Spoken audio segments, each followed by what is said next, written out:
welcome 10th class. Today we start our next step, that is image tag.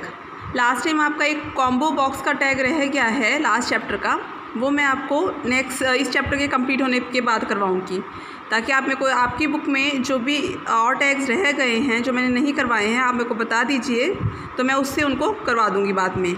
But अभी हम next tag करेंगे image tag. अगर मुझे अपने HTML डॉक्यूमेंट में कोई इमेज को इंसर्ट करना है तो मैं इमेज टैग का यूज़ करती हूँ। इमेज टैग को यूज़ करने के लिए मैं क्या सोर्स लिखूँगी, क्या सिंटैक्स रहेगा, वो रहेगा आपका IMG SRC। SRC क्या है? इमेज है, आप जो सोर्स है आपका IMG आपकी इमेज है और SRC आपका सोर्स रहेगा। आगे आपका फ़ाइल का नाम यहाँ पे लिखा हुआ है, जो आपको डिस्प्ले हो रहा है आपकी बुक में, यहाँ पे लिखा हुआ है इमेज नेम विद URL, तो आपकी फ़ाइल का नाम। तो आपने फ़ाइल का नाम कहाँ से लेना है? जो आपके सिस्टम में आपने इमेज को अपलोड करना है अपने ब्राउज़र के ऊपर, आप क्या करोगे, उस इमेज की प्रॉपर्टीज़ में जाओगे और वहाँ पे उसका नाम कॉपी करोगे। प्रॉपर्टीज़ में जाके राइट क्लिक करोगे इमेज पे पहले, फिर उसके बाद लास्ट में ऑप्शन आती है आपकी प्रॉपर्टीज़ पे क्लिक करोगे। देन आफ्टर प्रॉपर्टीज़ ओपन हो जाएंगी, वहाँ पे आपका इमेज का नाम होगा। उस नाम को आप वहाँ से या तो खुद लिख लीजिए या कॉपी करके यहाँ पे आप पेस्ट कर सकते हैं अपने नोटपैड के अंदर। तो जैसे इन्होंने एग्जांपल के तौर पे यहाँ पे लिखा हुआ है, for example image SRC birdsngir.gif। तो आपकी जो इमेज है वो GIF में भी हो सकती है या JPG में भी हो सकती है या BMP में भी हो सकती है। तो जो भी पाथ अवेलेबल होगा आपका नोटपैड सभी चीज़ों को एक्सेप्ट कर लेता है। एक चीज़ का ध्यान रखना, जब भी आप सोर्स उठाओगे इमेज का, तो आप एक फ़ोल्डर के अंदर ही अपना HTML डॉक्यूमेंट रखोगे और उसी फोल्डर में आप अपनी इमेज को भी रखोगे। तब क्या होता है, आपकी इमेज ईज़िली डिस्प्ले हो जाती है। अदरवाइज़ सम टाइम वो आपकी इमेज वहाँ पे डिस्प्ले नहीं हो पाती है। ठीक है, तो यहाँ पे आपने इस तरह से करना है, इमेज SRC और फाइल का नाम, जो भी आपकी इमेज का नाम है वो आपके सिस्टम पे जो पड़ा होगा वो नाम आप यहाँ पे डालोगे। इसके बाद नेक्स्ट आता है हमारे पास कुछ attributes of the image. Image के साथ हम कुछ एक एट्रीब्यूट्स को यूज़ करेंगे। अब एट्रीब्यूट्स क्या होते हैं? एट्रीब्यूट्स होता है किसी चीज़ का कोई सब पार्ट, कि मैंने यहाँ पे तो मैंने देखा कि मुझे एक इमेज इंसर्ट करनी है, और जब मैं इस तरह से इमेज इंसर्ट करूँगी तो क्या होगा, मेरा जो HTML ब्राउज़र पे HTML का जो डॉक्यूमेंट है वो मेरा जब ब्राउज़र पे ओपन होगा तो पूरे पेज के ऊपर वो इमेज डिस्प्ले हो जाएगी।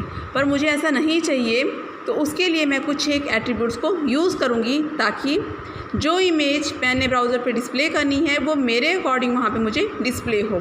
तो यहाँ पे आपके नंबर ऑफ़ एट्रीब्यूट्स हैं। एक तो है आपका SRC, जो आपने यूज़ कर लिया सोर्स उठाने के लिए, फ़ाइल का सोर्स उठाने के लिए। आगे मेंशन भी है, specify the URL of the image to be displayed on the browser. Second है आपका अर्ट है, आपने इमेज के ऊपर कोई नाम डालना है तो आप जो है अर्ट सोर्स का यूज़ करते हो। This certainly text is displayed if the image is not present और the browser can not display the image, तब आपका अर्ट आ जाएगा। नेक्स्ट है आपका अलाइन होता है आपका alignment, according to yourself आपने अलाइनमेंट किस तरह से इमेज को देनी है। नेक्स्ट उसकी हाइट, कितनी तुमने हाइट रखनी है, कितनी आपने उसकी विड्थ रखनी है। अगर आपने इमेज को कोई बॉर्डर भी देना है तो आप बॉर्डर दे सकते हो। तो ये जो हमने चीज़ें की, ये जो हमने 6 एट्रीब्यूट्स किए इमेज के, इनको आज हम डिस्कस करेंगे। फर्स्ट एग्जाम्पल देखो, इन्होंने इमेज को इंसर्ट किया, इमेज SRC इन्होंने डाल दिया एन इमेज। ठीक है, आगे इन्होंने डाल दिया इमेज SRC, इमेज का पाथ कैसे लेना है वो मैंने आपको बता दिया। आगे इन्होंने BR टैग को यूज़ किया। देन आफ्टर इन्होंने आगे जो है आपका एक लाइन को डिस्प्ले किया। देन इन्होंने सेकेंड इमेज को डिस्प्ले कर दिया। तो उसके बाद इन्होंने आपका जो है P टैग को क्लोज़ कर दिया, पैराग्राफ टैग को क्लोज़ कर दिया, और इन्होंने H3 टैग को क्लोज़ किया, क्योंकि इन्होंने जो टेक्स्ट लिखा था वो इन्होंने H3 टैग के अंदर लिखा था, तो वो इन्होंने क्लोज़ कर दिया। H1 H2 हमने पढ़ा हुआ है, हेडिंग टैग्स है, तो यहाँ पे इन्होंने हेडिंग टैग को क्लोज़ कर दिया। तो यहाँ पे देखिए आपकी इमेज इस तरह से डिस्प्ले हो गई आपकी। यहाँ पे पहले आपका एक इमेज यहाँ पे आ गई, an image in the text, उसके बाद अगेन सेकेंड इमेज, उसके बाद जो इमेज है वो आपकी इस तरह से आपको डिस्प्ले हो रही है। बाकी जो स्ट्रक्चर रहेगा HTML का वो आपका सेम रहेगा। बॉडी क्लोज़ कैसे करनी है, HTML आपने कैसे क्लोज़ करना है।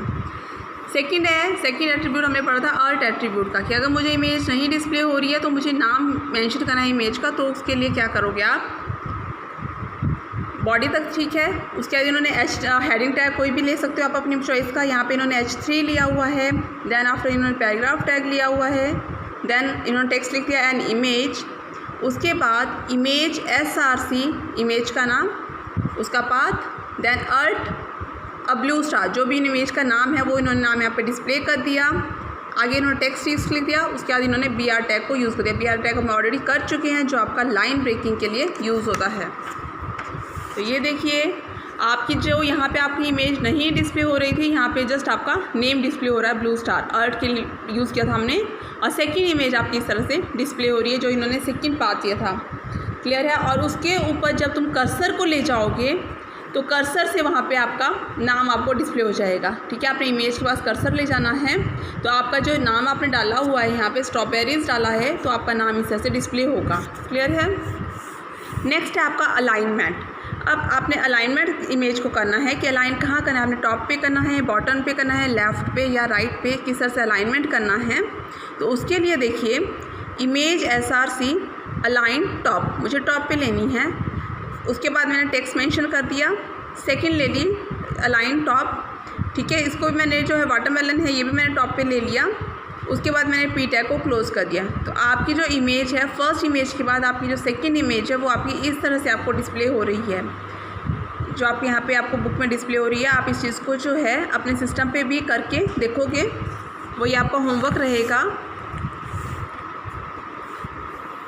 वन मोर एग्जाम्पल उन्होंने दिया हुआ है सेम अलाइन मिडल का। ठीक है, मैंने आपको बताया कि आप इसको मिडल में, सेंटर में, राइट में, बॉटम में, जहां आप लेना चाहते हो आप वो अलाइनमेंट उसकी कर दोगे। तो यहाँ पे इन्होंने जैसे अलाइनमेंट इसकी मिडल किया हुआ है। तो ये देखिए यहाँ पे बिल्कुल टॉप पे आपका स्टार्ट हो रहा था और यहाँ पे थोड़ा सा जो इन्होंने गैप ऊपर शो कर दिया हुआ है।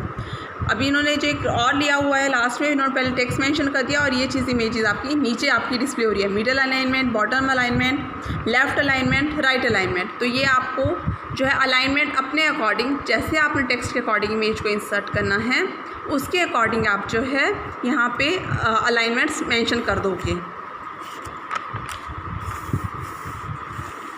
Next one is your centring the image. अगर मुझे जो है इमेज जो है सेंटर में लेनी है तो ऑलरेडी हमने सेंटर टैग डिस्कस किया हुआ है।